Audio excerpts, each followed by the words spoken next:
Hey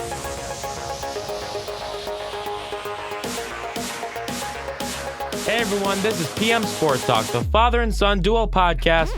I'm your host Preston, alongside my father Mike. And Dad, how are we doing today? Hey, I'm doing great. It's a nice warm day here in northern New York, and got some interesting topics to talk about today. Let's get into it.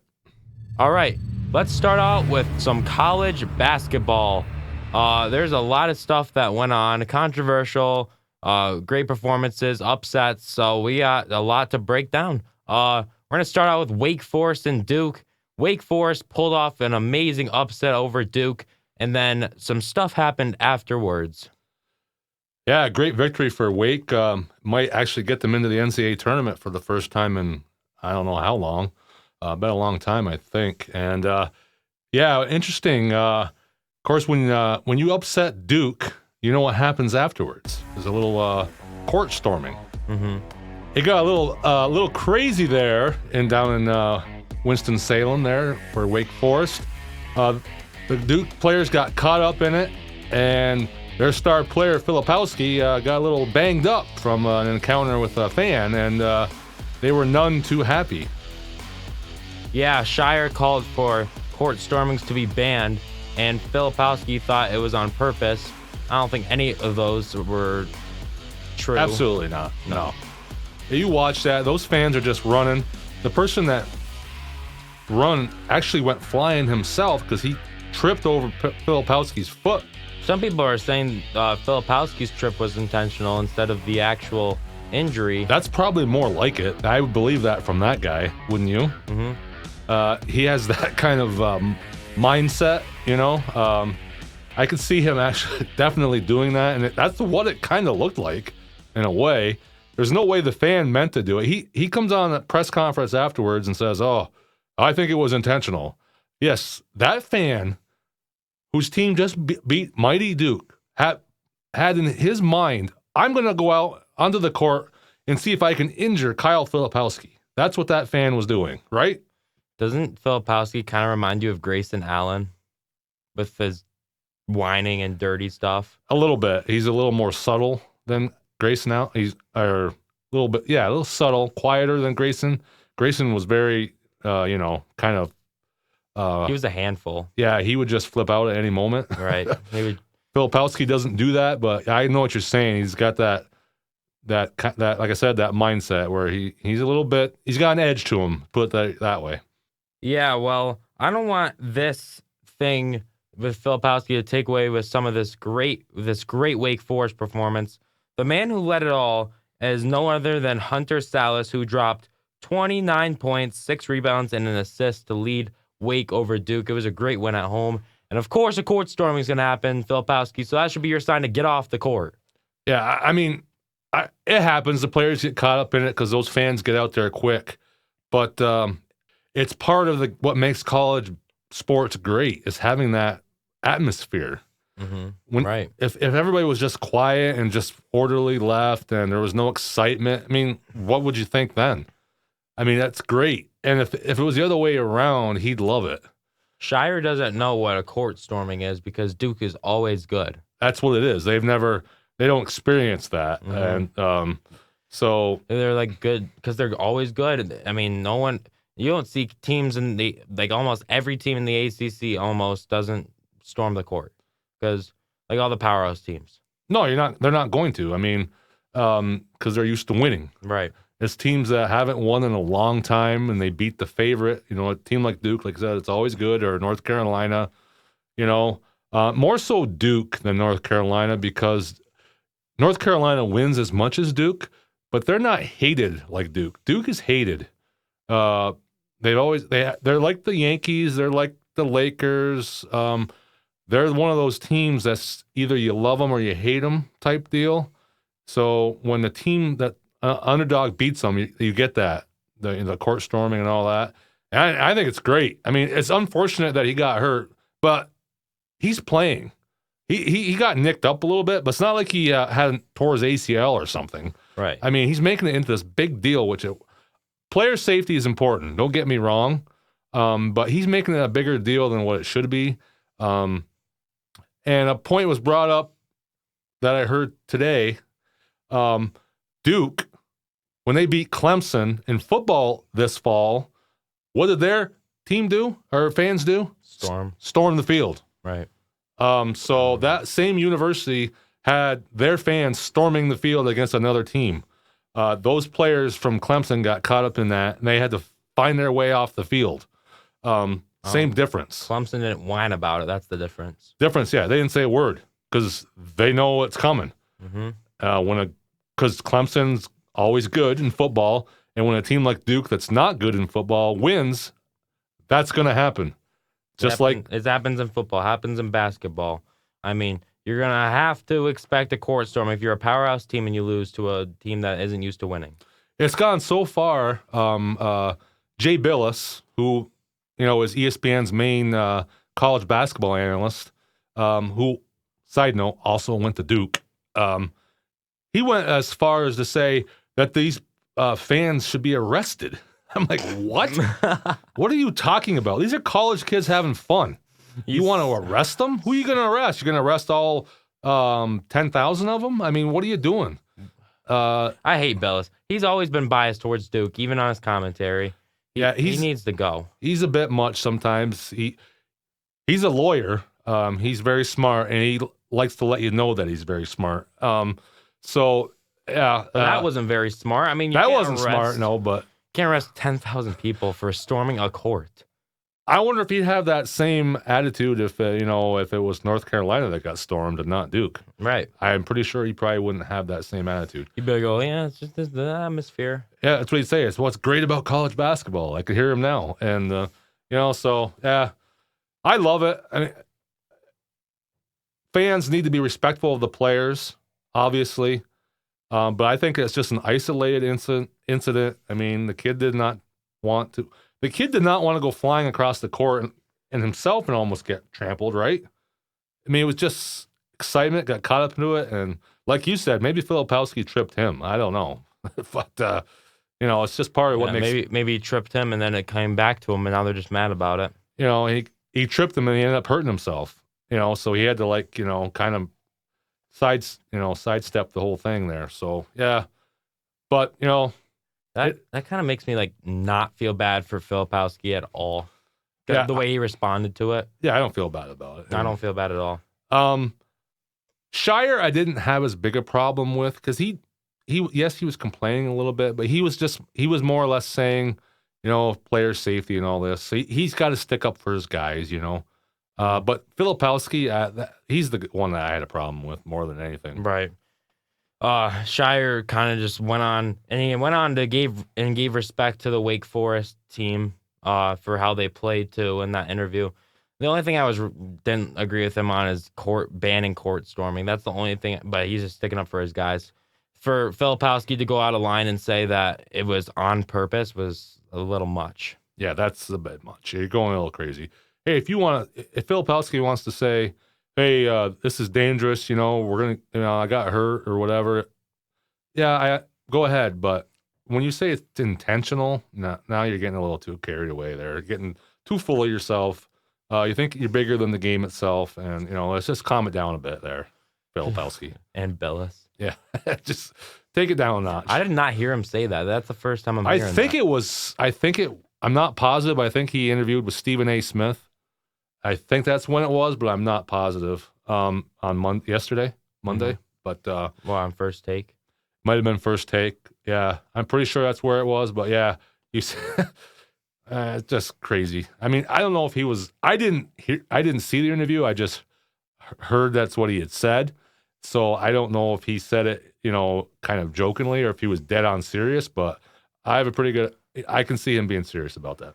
Take it for what it's worth from who's saying it. So, well, we're gonna stay in the ACC for our next topic. North Carolina played Miami last night, and R.J. Davis dropped 42 points. And I'm gonna tell you right now, if this doesn't show you the difference between Zach Edey and R.J. Davis, I don't know what does. National Player of the Year, R.J. Davis. Start the movement. Zach Edey is not National Player of the Year. He's tall. That's it. He's gonna win it though. No, he's not. I'm not saying he should, but he's going to. Is he the favorite? Oh yeah, of course he is. He's averaging like 23 points a game, and whatever rebounds and all that. He's going to win it, and he didn't go to the NBA last year because wouldn't have gotten drafted. Mm-hmm. What's that tell you? So why is he the college basketball player of the year? Like you said, he's tall. He's big. His skill level is not that good. He's better than he was last year. I've watched him play. He is better than he was last year. He can make a few more shots. I've noticed his free throws are a little better too. He's pretty able good to make clutch free throws. He's better at the free line, so he has improved. But like you say, the majority of his baskets are dunks and hook shots. From 3 feet. It takes no skill at all if you're 7'4", 7'3". What is he? Yeah, he's one of those. He's right there. So, listen, I'm not saying he's not good. He's good, but to get National Player of the Year 2 years in a row, you wanted to give it to him last year, okay? Because Purdue was the number 1 team last year, most of the year. I mean, they're up there again this year, but yeah, there's other players. I mean, it's him or R.J. Davis. I don't know if R.J. Davis has been good enough all year. Yes, he has. He has. He's been that whole team. I get that, but yeah, I guess I'd have to take a further dive into his stats. But I know he's really good, and he makes that team go. That's a difference. Like Zach Edey doesn't have the ball in his hand. He's just picking up garbage. Getting the rebound and dunking over somebody that's 6 inches shorter than him. Mm-hmm. Where R.J. Davis is the point guard. He's what makes the engine go there. Great player. Point guard in college basketball is probably the most important position. So yeah, I would have no problem with him getting it. As long as if he's having that kind of year, put him up there. He's obviously more talented than Zach Edey. We know that. Yeah, the 3-foot shots. What about Tristan Newton? No, stop being biased towards the Big East. Cam Spencer? Stop being biased towards the Big East. Yeah, they haven't. The problem with them is they have too many other good players on their team, so they kind of cancel each other out. But yeah, no. From what I've seen, yeah, R.J. Davis is right there. I really can't think of somebody else off the top of my head that that's really balling out. So I would have no problem with that. Yeah, you can call me biased for saying UNC, but I have stuff to back it up. You're just being biased towards the Big East because St. John's plays in there. I'm just throwing it out there because that's all you watch though is the Big East. That's all you watch. It's true. I am biased towards the Big East. So, so that's all you like. But that's all you can see from there though. So that's why you're saying like Tristan Newton. Yeah. He just had a triple-double on Saturday. I mean, triple-double. So, I mean, it's not like he's not playing good. No, I'm not saying he's not good. I'm saying he's not National Player of the Year. No, he's not. But he's more skilled than Zach Edey. He definitely is. But I'd rather him get it than Zach Edey. I'd rather anyone get over Zach Edey. Like I'd even have like Rob Dillingham over him. I mean, but unless something changes here in the next 2 weeks, unless R.J. Davis just goes on a tear. Mm-hmm. Or somebody else that we're not thinking of at the moment, Edey's going to win it. It sucks, but NCAA is going to be biased towards him, don't you think? When you have a big guy like that does well, I guess that's just they kind of gravitate to that, and so it is what it is. But all right, well, we've talked about my team. We've talked about my team's rival losing. It's a good week for you as well, Mr. St. John's. Yes, they beat Creighton on Saturday. Creighton's, as of right now, the 12th ranked team in the country. St. John's beat them at Madison Square Garden in a great game.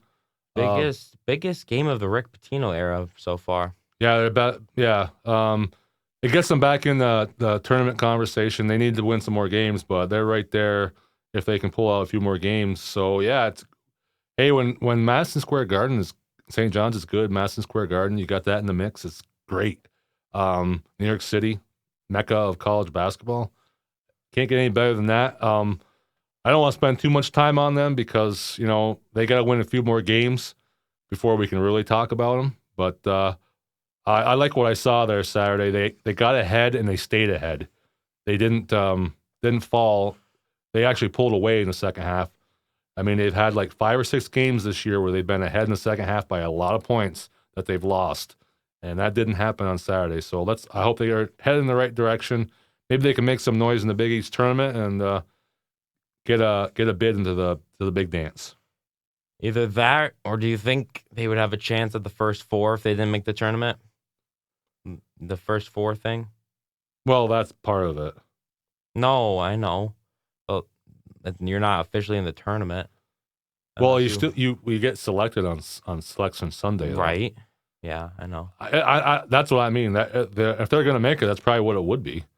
Oh, okay. So they would have to try. They'd have to win an extra game to get in. Wasn't sure what you were saying. Yeah, that's what I meant. I mean, chances are, if they did make it, there's a good chance it might be in the first four. But you never know. Hey, they win their last 3 or 4 games and then win in the Big East win a couple in the Big East tournament. They might get in. Well, our next team to talk about comes from the SEC. John Calipari has finally got his team under control, and in a big way, they scored 117 points at home against Alabama. Yeah, that was crazy. 117. That was a marquee game, and that game was just a blowout right from the start. Right. I barely even watched it. I mean, I watched a little bit at the end just because I saw how many points they were going to score. I was like, great. How does a college basketball team score that many points? That was unreal. I haven't seen a game like that in a long time where they could not miss a shot. They were making everything. That's kind of been them, though. The week before they played on CBS national TV game, and they couldn't make a shot. So When they play Gonzaga, right? they played Gonzaga, and a team they should have really beaten, and they didn't. They were horrible. So they're kind of like hit and miss. They got all the talent in the world. They should be good every game. So this might be their breakout moment where they take off from here. Oh, they need it. I mean, Calipari has done nothing in the tournament for the past couple of years. Yeah, they've been kind of quiet after having a big run there for the last 10 years of always having these great teams. He's been kind of quiet the last few years. Well, you know what it is? It's the NIL and all that. He's got to navigate that too, like everybody else, because he was getting all the top players, freshmen. Mm-hmm. He was getting like 3 or 4 of the top guys every year. Well, it's kind of changed a little bit. He is the best freshman this year, though. He does. Dillingham. Yeah. I like him. He's good. He's really good. He's probably going to be one and done, I'm going to assume. You think so? I mean, maybe not, but I wouldn't be shocked. I think he goes one more year. Maybe. We'll see. It depends how they do in the tournament. Yeah, if he keeps playing good, his stock's gonna go crazy. So, so that's you're seeing. These guys like him that were used to getting all these players. Like I said, they're kind of navigating the NIL and the transfer portal and all that stuff. So he's probably the last couple of years he's been figuring that out. So I wouldn't be shocked to see Kentucky back up there again from here on out. I think Kentucky, if they had Sheboy still with Dillingham, could make a lot of noise in the tournament. But Sheboy went to the draft. They ruined all of his years. So that's why I'm still not confident. I don't know about their whole team besides Dillingham. Reeves returned. That's about it. Their backcourt's good. That's about it.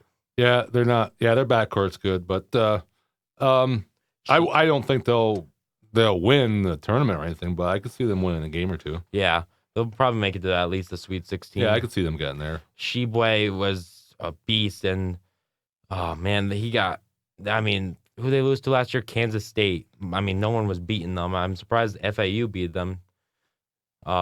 With Noel going crazy with Keontae. Yeah, that was Kentucky ran into a great team there, but they're better this year. They should they got some better scoring. So I would expect them to do decent in the tournament, but they're not good enough to win it. Yeah, it's gonna be like I was talking to you on Sunday about. It's going to be a hard tournament to predict with the brackets. I'll tell you that. No one's getting. I don't know how far people are gonna make it with a perfect bracket this year. Probably not far. No, it's a tough year. There's a million teams that could win, so it's going to be. You're probably better off sometimes taking a chance and just if you try to go through each game and just go with logic, you're probably not going to do that good. Yeah, that's the deal with it every year, though. I know people who just pick up uniforms and they do better, Yeah, I mean, that's the way it is. It's just one of those things. or how cool their mascot looks. Yeah, yeah. Quite often, somebody that does really well just does that, and then a lot of the college basketball experts look at their brackets and they're horrible because they went with their eyes of who they thought should win, and it just doesn't always work that way. I was surprised I got the winner last year. I mean, I didn't think I'd ever do that in my lifetime. I'm not gonna lie. Yeah, no, I just picked UConn because they looked dominant with Sonogo and all them, and they were surprised. I mean, they worked out because they freaking blew by everyone. yeah, yeah. Well, when the tournament started, people thought they were going to do well, but yeah, picking them to win the whole thing, though, yeah, no, that's what I mean. You just don't know. Like I said last week, who are you taking? UConn on the field. I'm taking UConn. Well, I don't know. That's probably not a wise pick. I probably shouldn't do that because you think they're good at winning this year, they won't. Mm-hmm. So who knows?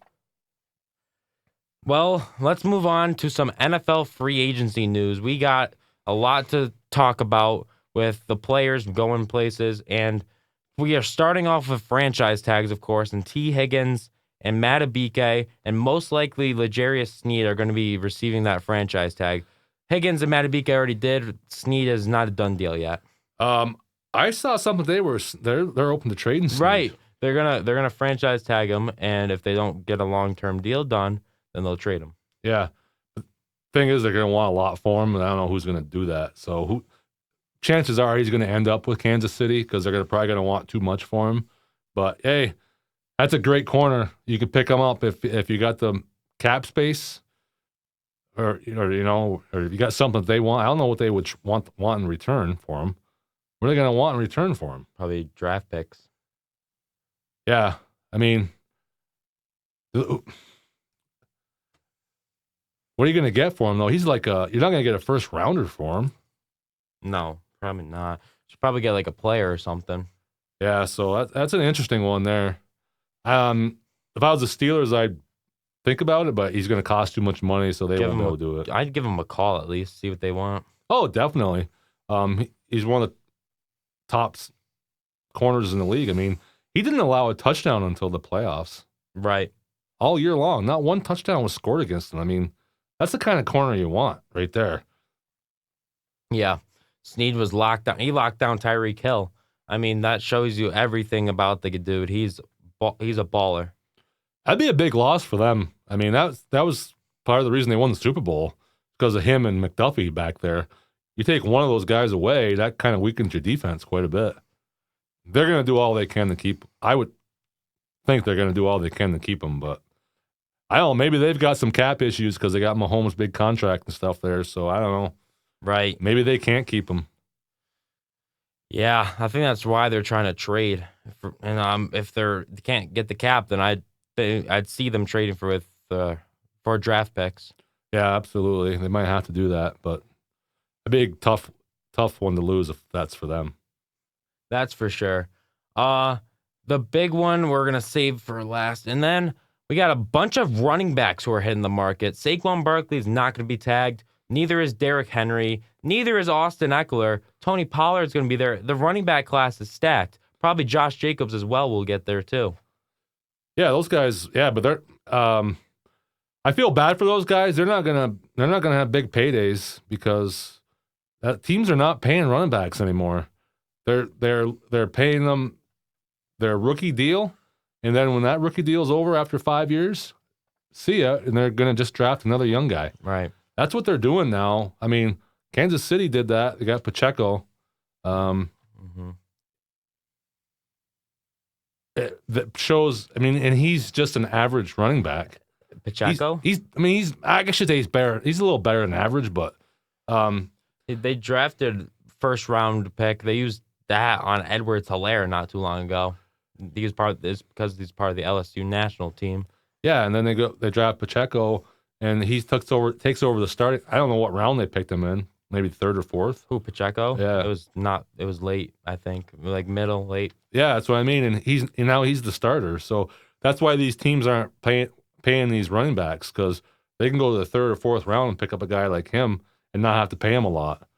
That's what teams are doing. And Steelers are probably going to do the same thing with Harris next year. I don't want to lose him, but I just don't think they're going to pay him. So Harris will probably be in the same boat as these guys next year. Well, there's been some links, and I think Saquon Barkley to the Texans is going to be a done deal when free agency starts. I have not heard that one. I have, and it seems like the Texans are really in on Saquon. Oh, well, that would help them. Who's their running back this year? Devin Singletary. Jeez, do they really need him? I mean, Barkley's better than Singletary, but not a lot. You think he's a lot better? Yeah. I guess he is. I mean, yeah. Hey, they've got the room. Not saying Singletary's bad, but come on, it's Saquon. True. Yeah, he's good out of the back, receiver and all that too. So yeah, I could see that for Houston. It's a young team. They don't have any high salaries there. I could see that. It's a pretty good move for them. And I'll tell you this: if Baltimore lands Derrick Henry, I'm not looking forward to playing them. He's done. I don't care if they get him. I don't. I think the Steelers would be a good. They contained him before with Robert frickin' Spillane, so I'm not worried about Derrick Henry. He's on the downslide. He's going the other way. He was now. dominant, and now he's just Now he's still decent, but he's not like he was. He doesn't scare me. Mm-hmm. Not saying he wouldn't be a good addition to them, but to me, he's not any different than Gus Edwards is for them right now. If you think about it. Yeah, good at the goal line, good in the red zone. You know what I mean? He's right.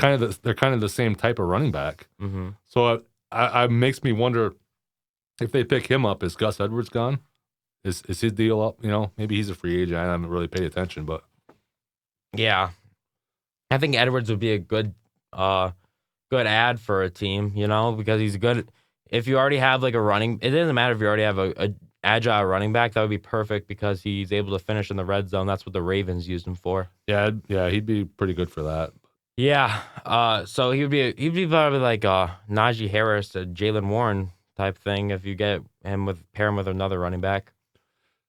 Yeah, he's really been really good for them. He's just the north-south guy. There's no nonsense with him. You know what he is, and he'd be good 1-2 punch with a speedier back. Right. Yeah, like Warren, he's hard to take down because of his size. Like he's fast and he's like short, so it's kind of like a weird build. Him and Harris are a good 1-2 punch, and I could see Gus Edwards going somewhere where a team could utilize him like that. Yeah.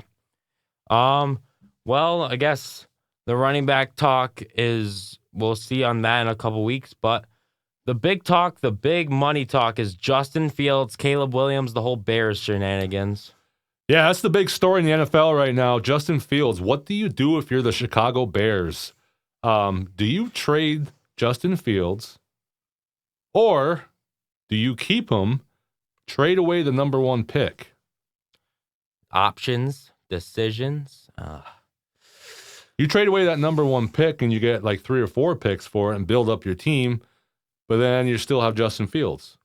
Or do you get rid of Justin Fields, trade him, and bring on Caleb Williams, who, in my opinion, is the light years ahead of Justin Fields. It just is. If I'm in Chicago, it's a no-brainer for me. I'm going Caleb Williams. I've seen enough of Justin Fields. The guy is 11-29. That's his record. Granted, he didn't always have a lot of talent around him. It's not all his fault.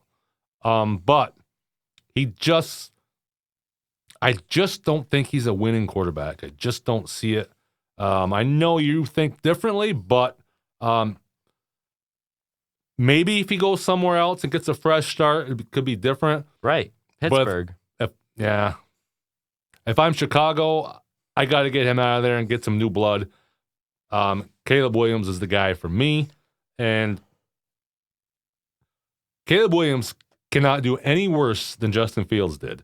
So it's really not a risk if to get rid of Justin Fields, in my opinion. Caleb Williams is going to easily win 11 games out of 40 like Justin Fields did.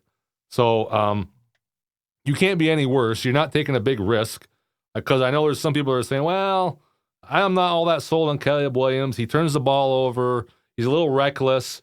Well, he had to be reckless with that team he had. He had to throw the ball. He was their offense. He had to take chances. He gets in the NFL, he's not going to be like that, I don't think. People keep bringing up the Notre Dame game a whole bunch. Like, that's like his whole story. Yeah. Are we just forgetting how dominant this guy was when he was a Heisman? We forgetting the dominant plays he would make and his, like, it's just beautiful football to watch him navigate around that pocket. The comparison is Patrick Mahomes. He's very similar in ways to Patrick Mahomes. They both, if you watch them, they both throw the ball from about 14 different arm angles, depending on the situation he's in. He can scramble. He's a faster runner than Mahomes is, in my opinion. Yeah. I don't know if he's as big as Mahomes, but I think he has a better arm. If you watch Caleb Williams throw the ball, he's got a rifle. Mahomes has got a good arm too, but Mahomes is more about ball placement, I think, and his, just his knack of being in the right place at the right time. And I think Caleb Williams actually has a better arm than him. But, I mean, I'm not trying to say he's going to be better than Patrick Mahomes. That's not what I'm saying. I'm just saying I think he's got a lot of upside, and he's Patrick Mahomes-esque in the way he plays the football game. Right. Whereas Justin Fields is more, when he's running. You know what I mean? Mm-hmm. Caleb Williams is running to throw the ball. And he'll take off, but he's running, he's scrambling to throw the ball. Where Justin Fields is, he looks for the receiver, doesn't find him, boom, he takes off to run. That's not what Caleb Williams does. Caleb Williams is more, he scans the field, he looks for the receiver. I think that's why I say it's a no-brainer. You got to take him to Chicago. You haven't had a good quarterback in 50 years there. It's been that long. Like, you have to move on from him, and that's what you have to do. You just have to, because you don't know when there's going to be a quarterback like him again. This is just my opinion, and I think most people think that way. So that's what I would do. Yeah, I completely agree with you. I think Fields and the Bears, it's in their best options to just part ways. Fields could find a good start somewhere else, Pittsburgh, and the Bears can. He's not coming to Pittsburgh. What? Yes, he is. I don't know what makes you think he's coming to Pittsburgh. Because it's literally perfect for both teams. They want to add freaking competition for Kenny Pickett. It's right there. Do you think Pittsburgh's going to trade for Justin Fields? Yes. You think it's going to happen? I think they should at least make a trade offer. They should make a trade offer. I'm not saying they're going to accept our offer, but I'm just saying they should at least make an offer. I don't know. I understand what you're saying, but he can't throw the ball. I want him over Russell Wilson. I want him over Ryan Tannehill. I want him over Kirk Cousins. I would take him over Ryan Tannehill and Russell Wilson. I do not want Russell Wilson. If Steelers, there was Pat, what's his name, Ocho Cinco said, I've heard it on good faith that Russell Wilson's coming to Pittsburgh. And if that's the case, then I don't even want to watch the Steelers next year because I do not want to see Russell Wilson anywhere near the Pittsburgh Steelers. He is, no thank you. He's 34, 35 years old. He hasn't played good in like 4 years. It's the same thing with Ryan Tannehill as well. I don't want an old quarterback. I want someone young and for fresh start. So say you don't trade for Justin Fields. At least draft somebody. You know what? I'm an Ohio State fan, but I wouldn't mind J.J. McCarthy. Maybe they will go that route. I wouldn't mind him. He's perfect fit for the Arthur Smith offense. Yeah, I mean, I could see that. I just don't see him drafting like anyone else in the draft besides McCarthy because scheme fit. Yeah, I mean, I just don't know. I don't think the Steelers are going to waste a high draft pick on a quarterback. I just So don't. if someone drafts McCarthy high, then we're probably not drafting a quarterback. So we need to add some competition in some way for Kenny Pickett, and you have to if you're either drafting somebody or you're trading for Justin Fields. That's what I come to. Hey, I'd rather have Justin Fields than Ryan Tannehill and Russell Wilson and that.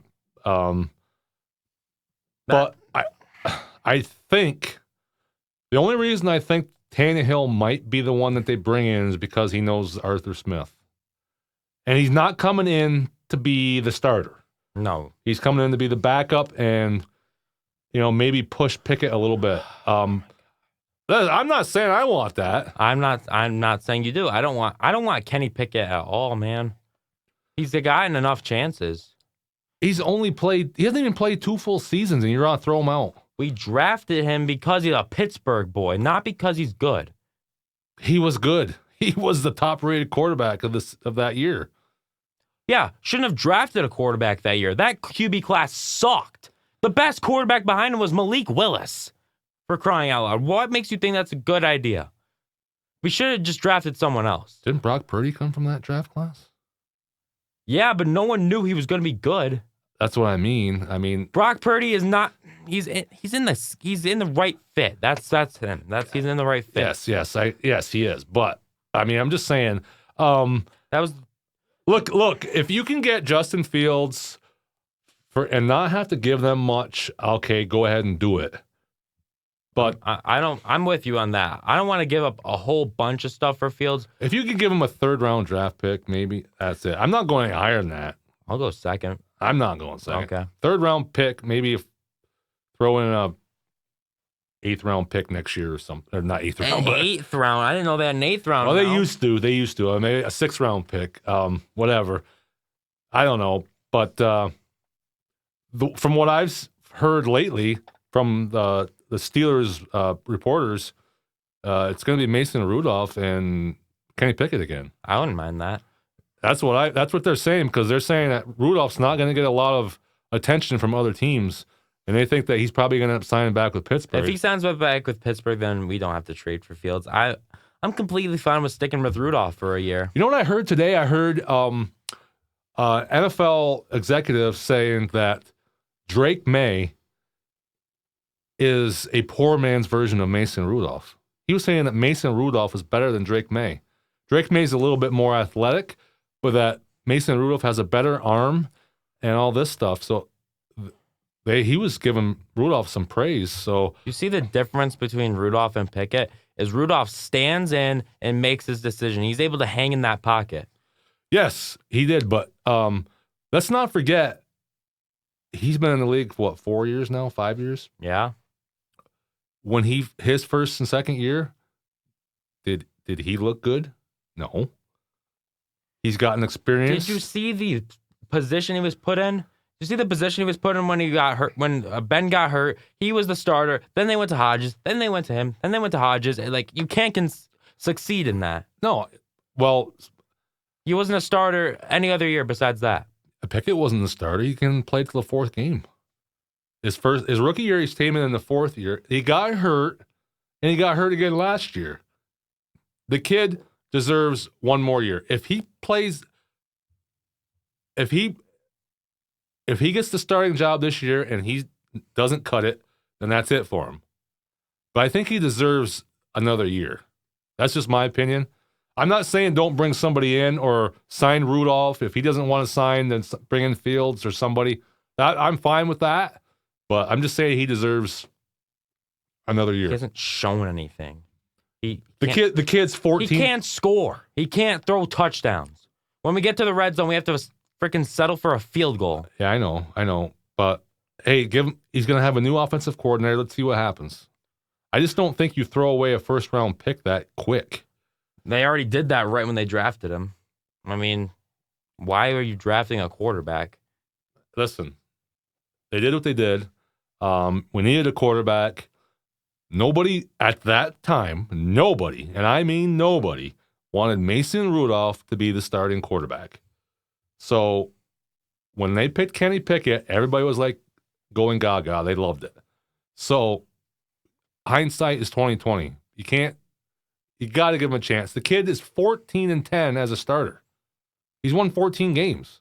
He hasn't played you got to look at how he's played. He still won the game. He doesn't show up until the fourth quarter. That's not going to work against good teams.